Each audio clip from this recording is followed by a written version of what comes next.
Hello and welcome. My name is Randa Habelrih, and thanks for joining the course on autism spectrum disorder, The Facts for Parents. I've got over 15 lectures for you that go right through from the very basics of the definition to what next.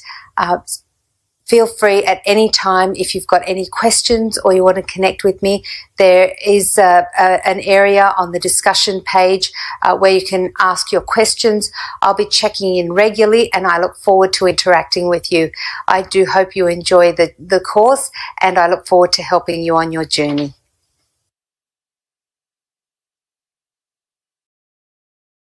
So what is actually meant by the term autism spectrum? It means that each child on the autism spectrum is different, and each child will behave and react differently to other children. There is no one-size-fits-all policy when it comes to autism. Every child will have their own unique set of characteristics and behaviours. So although there is a diagnosis of autism spectrum disorder, every child is affected in a different way. Now, they can be classified as mildly affected, moderately, or severely. Mildly being the least affected, severely being the most. There's a very common statement that a lot of people in the world of autism use, mainly parents. Once you've met one child with autism, you've met one child with autism.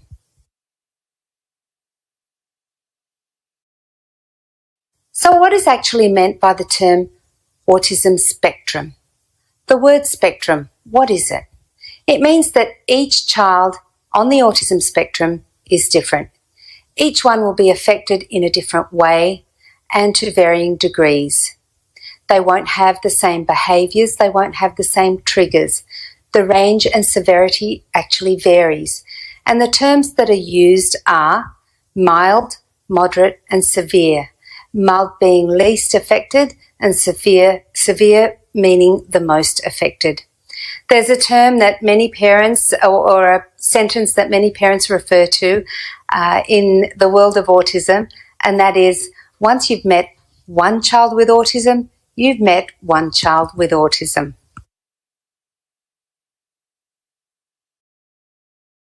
The statistics of autism spectrum disorder. What's the incidence? How many children are affected? Well, in Australia, according to Aspect, 1 in 100 children will be diagnosed with autism spectrum disorder. In the US, according to the CDC, the Centre for Disease Control, that figure is 1 in 68. So what does that mean and how is that relevant? Well, it's relevant in our planning and in our community attitudes and awareness.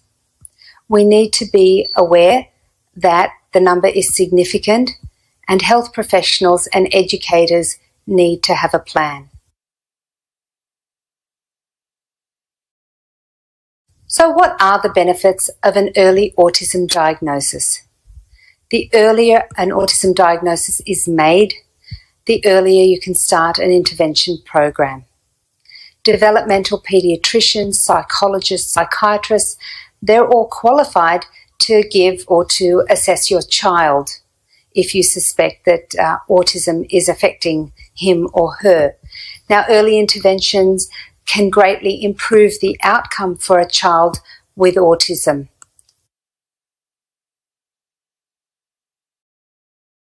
So the benefits of starting an early intervention program are an acceleration of developmental rates, significant language gains, which is really important when they're starting school, and of course, improvement in social behaviour.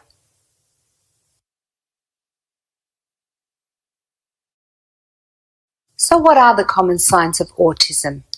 You may suspect that your child has some form of autism, or they may be experiencing some of the characteristics, or perhaps you may want to put your mind at ease. But there are certain characteristics that are experienced by our children. Certainly not all of them and not all the time, but the principal feature is impaired social interaction, and other features, other characteristics can include no babbling or pointing by the age of 1. They may not speak single words by 16 months or 2-word phrases by the age of 2 years. Also, there may be no response to their own name, loss of language or social skills which had been present.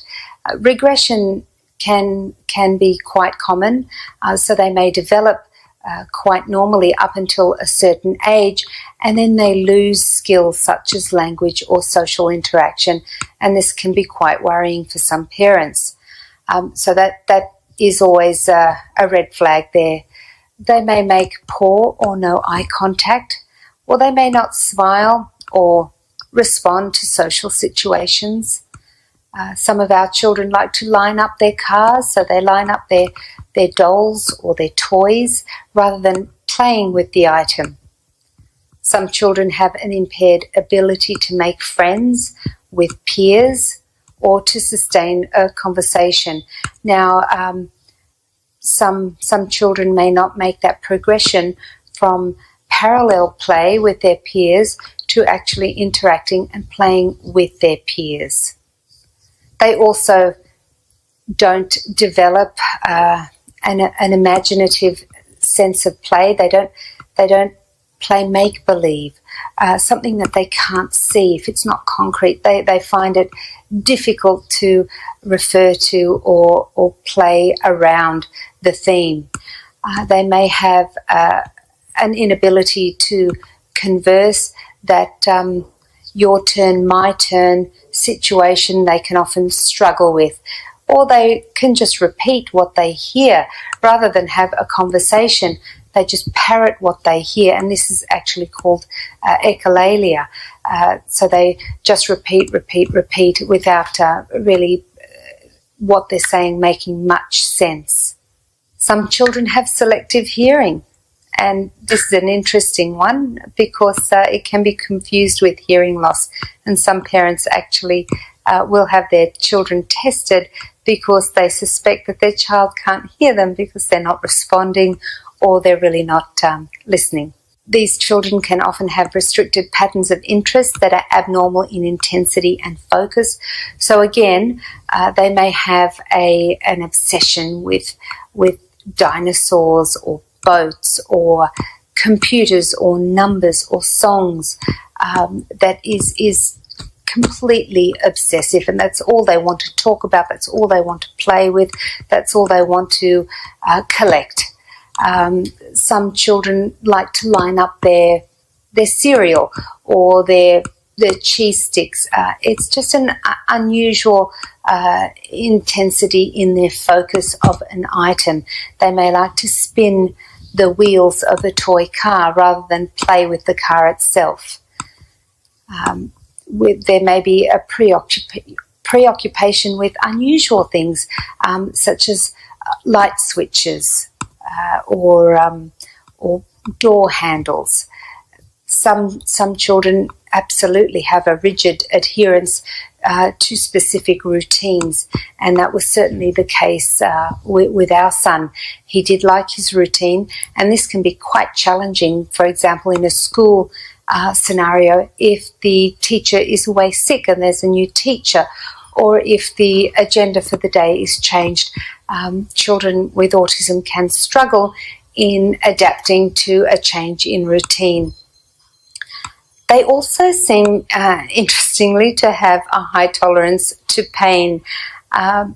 They may fall over, and where your average child will start crying, your child with autism may not cry, or they may cut themselves and not really complain about it too much. Now, this is also interesting because if they're sick, they may not be able to communicate that they're not feeling well, so you'll have to rely on your own instincts there. Others have a fantastic rote memory, and they can remember phone numbers, they can remember songs or jingles or entire movie scripts. They may not necessarily bring an object to show you or to share with you, or they may just choose to rock or spin, and this is known as stimming. They will perhaps look at their fingers through their peripheral vision or stare at a fan for extended periods of time, and this is very typical behaviour. And they may be very sensitive or not at all sensitive to smells and sounds and lights, textures or touch. Some children do not like to be touched or hugged. So it's important to be aware of what they like and what they don't like so that we can respect their own sensitivities. So there are some, certainly not all, of the characteristics that can be exhibited by a child with autism, and they're the signs that you should be looking out for. What is it like to actually have autism? Some people struggle to even wrap their head around the meaning because it's so diverse and so complex. So I thought I'd take you through an exercise so you could imagine just for a little while what it is like to be on the autism spectrum. So if you'd like to go on a journey with me, perhaps you could close your eyes and imagine that you're on an aeroplane. You're about to land in Italy. You don't speak a word of Italian. You disembark from the plane and you follow the crowd. Everybody's speaking in Italian. You don't speak Italian. None of the signs are in English and you don't read the local language. So what do? You keep following the crowd and hoping that you'll get where you want to get to. You follow the wrong person somewhere. You've made a wrong turn and you're lost. Perhaps you panic a little. So you try and retrace your steps. Where do you go now? You look for someone to lead you, to guide you. You try and communicate with somebody and all they say is, no inglese. They don't speak English. So you follow another crowd and eventually, just by pure chance, you do find the queue for customs control. So you stand in the queue, you're alone, everybody's chatting around you, and eventually it's your turn. You walk up to the officer and you give them your passport, and then he asks you something. You have no idea what he's just asked you, so you just look at him and shrug, and he repeats his question, and you try and explain that you don't understand. He repeats it again. Now you're getting a little bit annoyed. You don't understand. You want this process over and done with. Finally, he just waves you through. He's a little annoyed and just wants to get through the process himself. So you're waved through and you follow the crowd again and you pick up your luggage and you think, okay, the hard part's done. Now you want to get to your hotel. You go outside and you're looking for a taxi. Where's the taxi stand? You find a taxi that's free. You hop in and the taxi driver looks at you expectantly, wanting to know the address. You give him the address. He doesn't understand you because he doesn't speak English and you're pronouncing the hotel name incorrectly. He's frustrated because he just wants to get on with it and earn his fare. You're getting angry. You've had enough of this. Why won't anyone understand you? Why isn't anyone speaking your language? You've tried your best to communicate. Nobody gets it. You just have had enough and you want to go home. That's just a fraction of what our children feel every day. They want to communicate, but they're unable to have people understand them. They don't understand the social cues. They don't understand what's expected of them. So they deal with life in their own way. And as I said, that's just a glimpse. I don't have autism, but this is how I'm trying to imagine. That's how I'm trying to step in my child's shoes to see what it feels like just for a moment.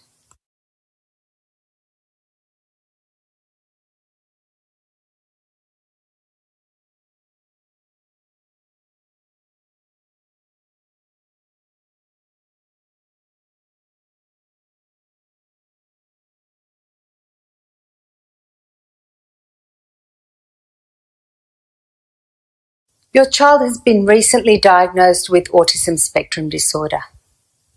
What now? What now? What do you do? You've received the autism diagnosis, but I'm here to tell you it's not the end of the world. Continue enjoying and loving your child just as you did the day prior to receiving the diagnosis. They're the same child. And realise that there are treatments and therapies out there, and they can greatly improve the outcome for your child. The therapies don't cure the autism, but what they do is they teach them skills. They teach them how to learn in our world and how to develop in our world. Professionals often give you the worst case scenario. Don't let them take away your hope. Take the time, certainly, to absorb the diagnosis, but don't go away with the worst case diagnosis, the worst case scenario. They have to give you the facts, and often they will give you the worst of it. It's important that you do your own research. Have a plan. There is so much information and there are so many different therapies, but try and filter out the ones that seem to promise too much. Try and filter out the ones that don't impact your child. If your child is speaking, then you don't need a program with a speech therapist. If your child has social skills, then you don't need to focus on the social skills. So research, read, talk to other parents, and be aware of the therapies that offer a complete cure. Look for treatments and therapies that are based on some scientific evidence. Have a look at the results. Don't just take the promises of the next thing that comes along. Your journey with autism will take you on a different path, but this path can also bring you a lot of joy. Will it be different? Of course it will be different, but it's different for every child. And just know that a lot of joy will still come through experiencing life with your child with autism. It's also very important to identify your child's strengths and weaknesses when searching for programs. It's equally important to develop their strengths. Nothing helps a child feel good about themselves and they're mastering a skill or being good at something. So if they do have some strengths, also focus on them. Don't make the mistake of only focusing on the weaknesses. A professional assessment will absolutely help you in identifying your child's strengths and weaknesses. Try not to outsource all of the therapies. Learn some of the techniques. This is quality time you'll be spending with your own child, and perhaps they may respond better with you in the process. In our situation, my son responded to his big sister being a part of the therapeutic process. So it may be extended family who would be useful or beneficial in the process. And above all, believe in your child, believe in them, because they can and they will make progress. But their progress is relative to them. And the hardest thing for me in the early stages was not to compare him to everybody else's child of a similar age. It's important to believe in your child and to celebrate their successes individually. It's very important also to celebrate each goal, no matter how small it may seem to others. We used to celebrate the fact that we could take our son to the shopping centre and go through some of the aisles and avoid a breakdown just because the front aisle had been changed. He would want to see the same item on the same shelf. So that may seem a little bit weird to families who don't have autism as part of their dynamic, but for us that was something huge. So do celebrate everything. I used to celebrate every word he learned, every move he made that was that was in a part of our goal. So it's important for you to celebrate it, as well as it's important for the child to see that you're happy with their progress and that they need to feel that they are making progress. And for yourself, try to maintain outside friendships. Don't make the mistake of cocooning yourself only and exclusively in the world of autism. You still have friends and family out of the world of autism. Maintain those friendships. And do know that you're not alone. There are so many parents who have walked this path before you. Connect with some of them. We've travelled the path, and we can share our experiences with you. And you may feel alone sometimes, but you certainly aren't.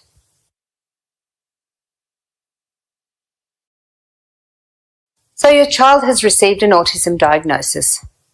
What should you not do? What not to do? Firstly and foremostly, don't panic. Panicking isn't going to help anybody, most of all your child. Don't make assumptions and expectations, just like you wouldn't for any other 3-year-old or 2-year-old. You can't map out their entire future because of a diagnosis. Brains develop at different rates, so don't make too many assumptions, particularly when they're young. Try not to go into overdrive and apply too many therapies all at once.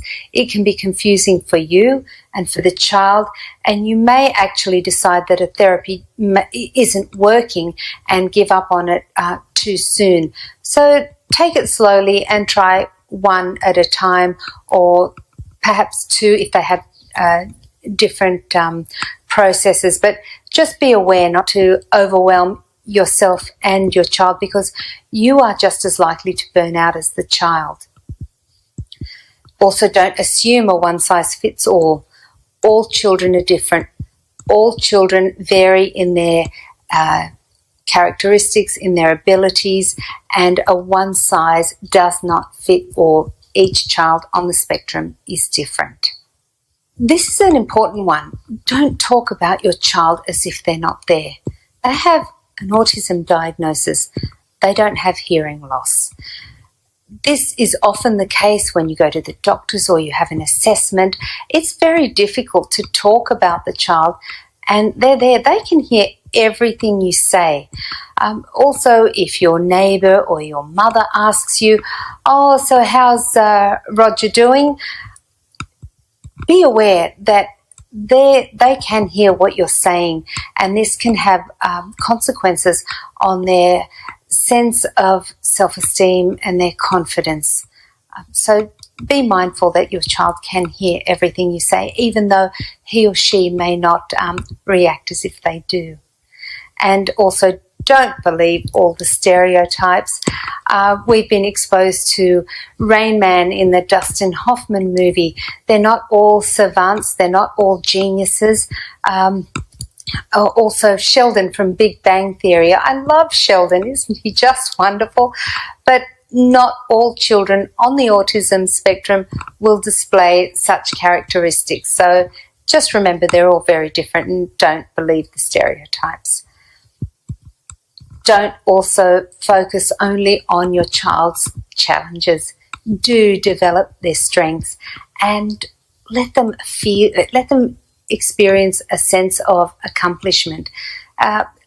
Expose them to different scenarios where they've expressed an interest in. So if they do like trains, perhaps you can encourage them to draw trains, and thereby developing their art, but using the theme that they particularly love. Or if they do love trains and you want to introduce reading to them, read to them about trains. Use their interests and work with their strengths so that you can get the best out of them.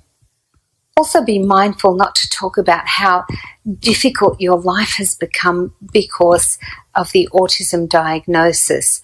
this will erode their sense of self-esteem. Even though you're not criticising the child themselves, they will feel some sense of responsibility. So be aware not to complain about the number of appointments that you have, or that it's very difficult for you to go out as a family. Although these certainly can be true, it's best not to verbalise them in front of your child. Also, be aware that you don't need to avoid discussing the subject of autism with your child if they are in a position to have this conversation, but be mindful to use age-appropriate language. It would be quite unfortunate for the child to start school and he's introduced, or somebody mentions that he has autism, but in his mind he had no idea, or he doesn't even know what the word means. So while I've suggested you don't talk about how hard autism is affecting and how it's affecting your life, be aware that there's a difference, that if the child is able, have the conversation with them and try and discuss what autism is and how it makes him different, and try to find positive language to use. So you can talk about how some people have red hair, or some people have black hair, or some people have blonde hair. Everybody's different. That's what difference is all about. Now, autism means that you think differently, that you communicate differently. So whatever characteristics they experience, try and relate it to difference. So rather than using negative words, different is neutral. Use neutral language. However, don't shield them from the fact that they do have autism if they are able to understand. And the last one, importantly, don't be a martyr. Take the time to look after yourself, because you cannot help your child if you are an absolute mess. Don't be the martyr. Do take the time to look after yourself. Do take the time to continue to pursue your own interests. Now, these are all suggestions from me, what not to do, and I'm sure there are other people with different suggestions, but it's a good start point. So remember that it's not all about what you should do, it's also about what you should avoid doing.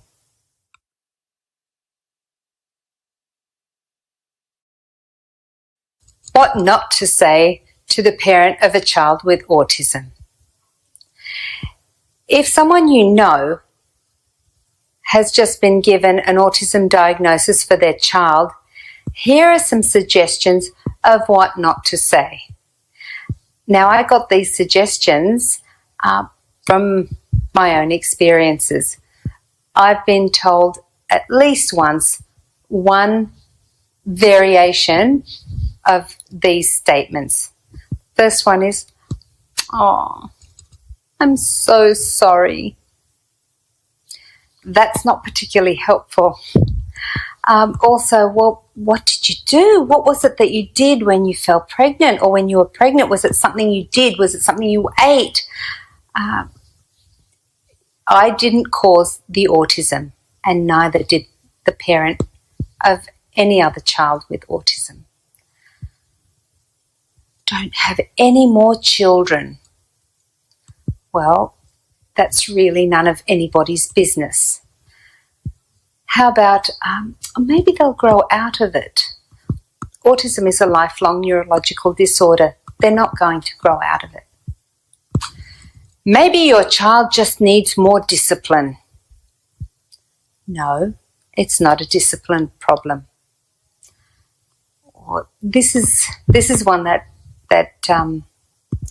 was quite hurtful, because it came from a friend who was well-meaning at the time. It was suggested that I not put my child in a regular school because I was being selfish, and that I had to consider how that would impact the other children. This one's very common. "Oh, what's his special talent?"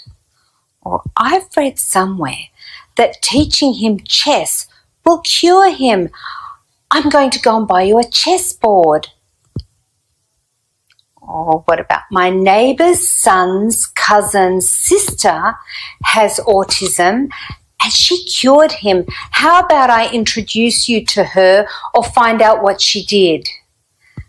Suddenly everybody's an expert in curing somebody with autism because they know someone who knows someone who knows someone who has autism. What about, gee, everybody has autism these days, don't they? Or, do you know what? It could be worse. At least you'll get school funding. Gee, I wish I could get school funding. They're all these people are probably very well intentioned, but to a parent who is a little fragile and struggling to deal with the challenges of raising a child with autism, they're not helpful comments, so just avoid saying them.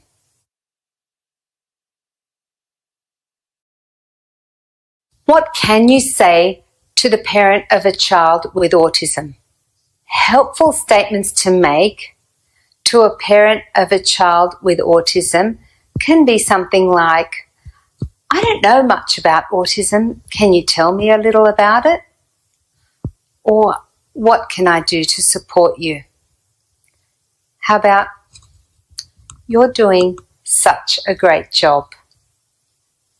Or you have such a beautiful child. This is a good one. Shall I drop by for a chat? I'll bring a meal, a bottle of wine, some biscuits, anything, whatever you think mum or dad needs. But they probably just want your time. Sometimes parents just need somebody to talk to, so let them just talk. There are things that you can do even though you may not be an expert in autism. You can just be a friend.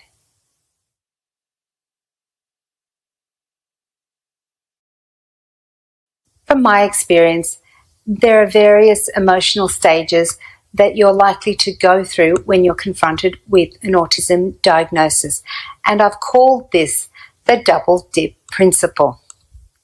The double dip principle outlines the stages that parents are likely to go through when first told about their child's autism. Now, the first one, diagnosis.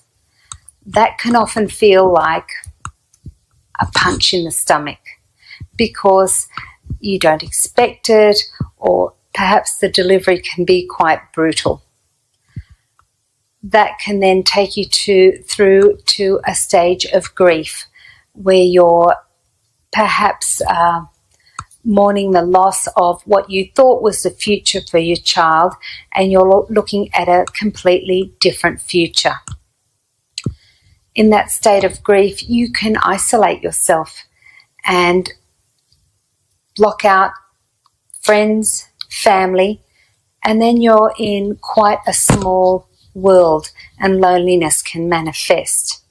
Once you're in that lonely world, what can happen is it will get smaller, more lonely, and you can fall into a state of depression. And in that state, you can't function, you can't help your child effectively, so you do have to make the decision, am I going to stay depressed? Do I need help? Perhaps you need medical assistance, maybe you need counselling, or maybe you can do it on your own. However you do it, you need to be aware that you need to get yourself out of that state. And then time. Time is good. Time will eventually, with time, you adapt to your new situation where quite often the abnormal can become normal. It's your life, it becomes your routine, and that's when you can make the decision. I can do this, I have what it takes, and you're aware that your child is amazing, and every day they overcome challenges that others wouldn't dream of. So you make the decision to get through this. You're out of the state of depression, whether by your your own means or with assistance, and then you find an inner strength. And when you find that inner strength, acceptance comes. With that acceptance, you have an inner peace. When you do find that inner peace, you become empowered. And once you are empowered, you become the strongest advocate there is for your child. Now, you need to be their strongest advocate because you're it. You have to represent them. You have to represent them at all the doctors' meetings, at the school meetings, the individualised education plan meetings, the IEPs. You have to, if they don't have a voice, you have to be their voice. So you need to empower yourself to become the strongest advocate for your child. I do discuss this process in more detail in my book, but that's the general outline of the double dip principle.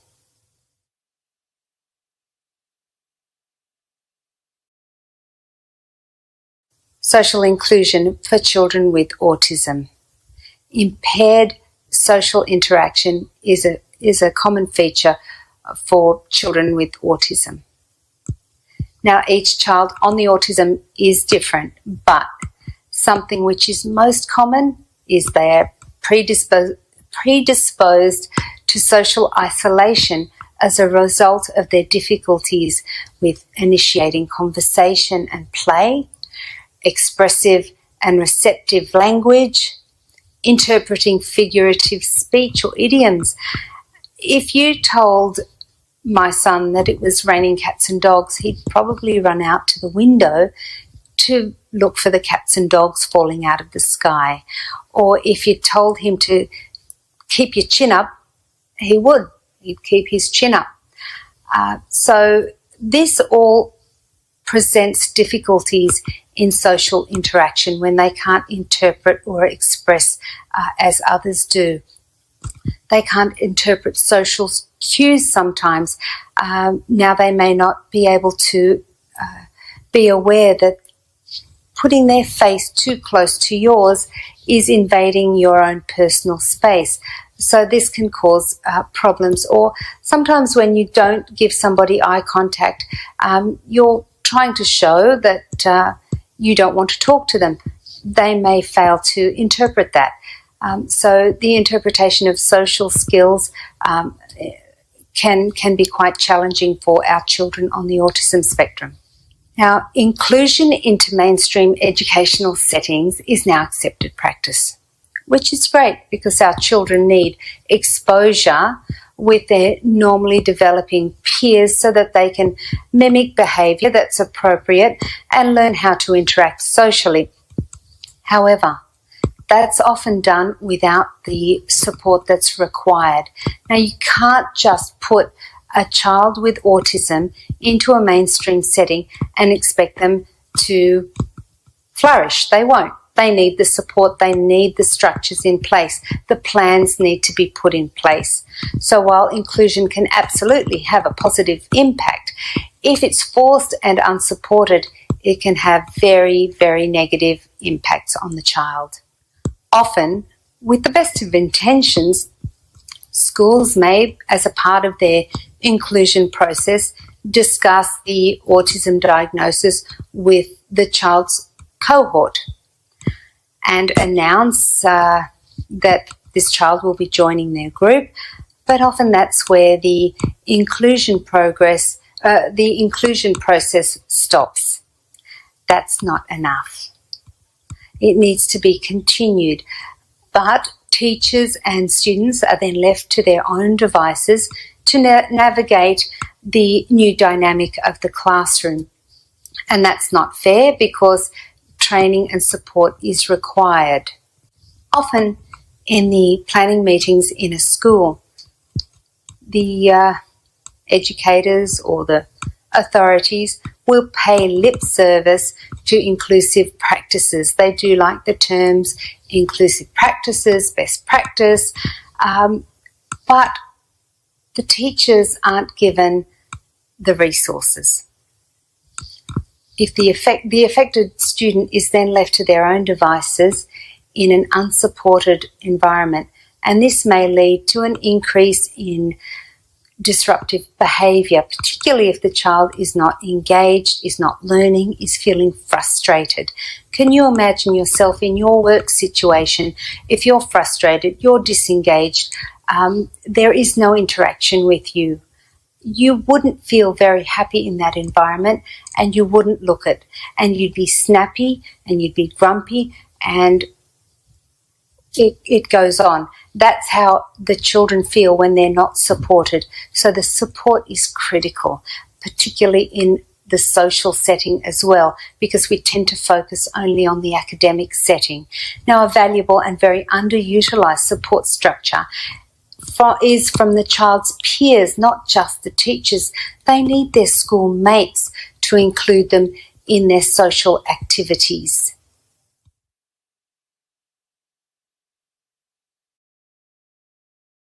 Social inclusion for the psychological well-being of a child with autism is crucial. It's not just a feel-good way of saying, it would be great for my child to have friends. It's actually an important part of their development. And there are psychological theories of motivation that talk about this in great detail. And the one that illustrates it very clearly and very simply is Maslow's hierarchy of needs. Now, Maslow's hierarchy of needs states that we need to first achieve the bottom level or the base level of the pyramid, or the first need, the foundation, prior to progressing to the next need. And that next need needs to be satisfied prior to progressing to the next one on top of that. So, for example, the first need is our psychological need. We need to breathe air, we need to drink water, and we need to eat. So they're the first needs that we look to satisfy as human beings. Once these needs are satisfied, we move on to safety and security. What do we mean by that? We need a place, a roof over our heads, a place to call home. We need to feel safe. We need to feel that we're not going to be attacked, or that we are in a safe environment. Once that is achieved, we move on to the next step. Now, here's where it gets interesting. We need to feel a sense of love and belonging. If we do not feel that sense of love and belonging, we cannot progress to the higher levels. Now, the next level is self-esteem. However are we going to expect our child or our children with autism to develop their sense of self-esteem if they don't experience a sense of love and belonging? Now, imagine that they go to school, they're loved at home, so they've experienced it, they go to school and they feel like an alien. They're alienated from everything. They're not able to participate. They're alone. And at lunchtime, my son would come home from school almost every day and say, I was alone at lunch and at recess. Why won't my friends talk to me? That's what I'm talking about, that sense of alienation. That sense of belonging is difficult to achieve without the adequate support. My son used to come home from school almost daily and ask me, why am I alone every lunch and every recess? He was lonely at school. He didn't experience that sense of belonging. Now, if that is not achieved, if that is not experienced, it is very difficult for the child to move on to develop a sense of self-esteem. And again, if that self-esteem is not achieved, then they cannot achieve the highest order of self-actualization, which is where they actually succeed in a certain area or develop a skill, a talent, and thrive post-school. So it is not just a feel-good way of saying that our children need to socialize or they need friends. It's based on science. They do need social inclusion to develop.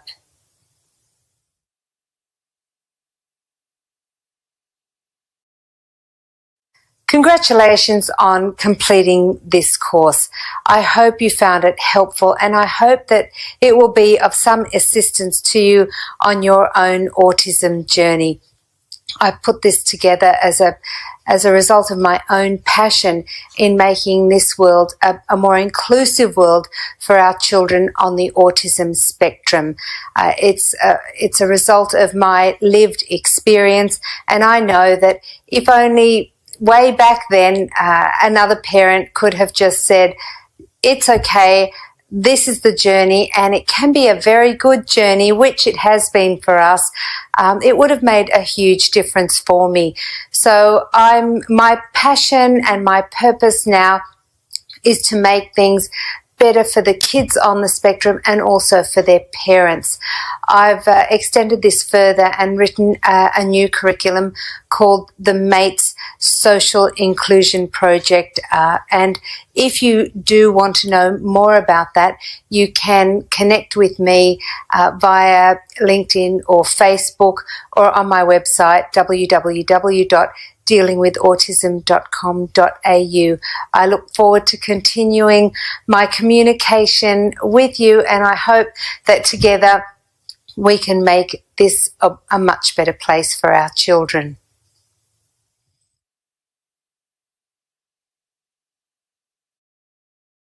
Now, I can give you a brief overview on this curriculum, but it is a lengthy and a detailed one that comprises of a training guide for teachers and a training guide for students. But in short, it's all about, as I said, mates assisting to engage socially. So the first one is, of course, it addresses the letter M. M for mates. We all need a mate.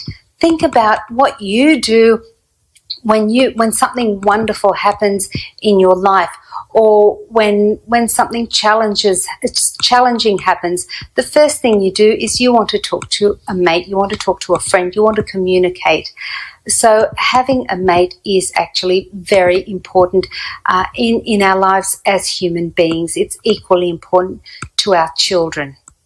Otherwise, if they feel isolated, they can find themselves falling into a state of depression, and anxiety can manifest. All sorts of other issues can develop.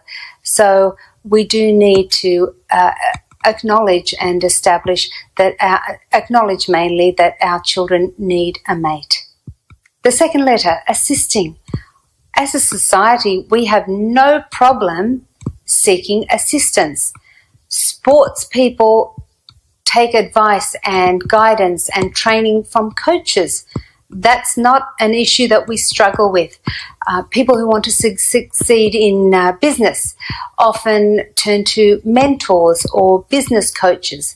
These days we also turn to life coaches. So the concept of assistance is not a foreign one, and we need to learn to apply it to our children, and they need assistance in socialization. The letter T represents not just the preposition, but also the number 2.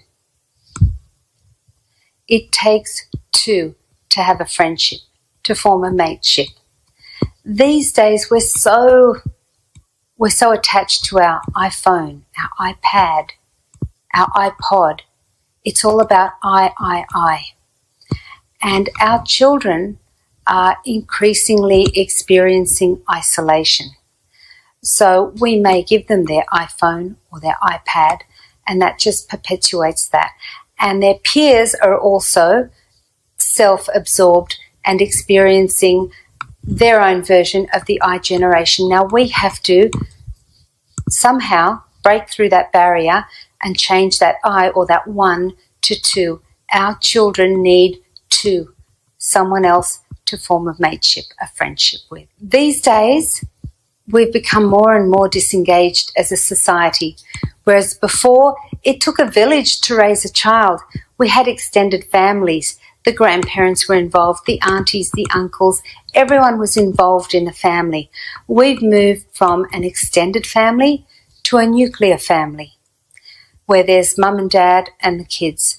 And now we have the situation where we've got more and more single parent families. So what's happening is it's no longer a village scenario. We don't have the support that we need, that we used to have. So we're seeking engagement in different ways. We need to engage with our children. We need to have a formalised structure to engage with them. And this is what the MATES program is designed to do, to engage our children. And the last letter, of course, is the letter S, the most important one, socially. If our children have challenges with social behaviour, that's what we need to focus on. We are social beings. We all crave social interaction. Just because our children may not show that they're interested in interacting socially, it doesn't mean that they don't want to interact. It doesn't mean that they don't, just because they don't talk doesn't mean they don't want to talk. So apply that same logic to the social aspect. They do want social interaction. They need social interaction because it's part of who we are as human beings. Now, that's just a very brief overview of the MATES project, which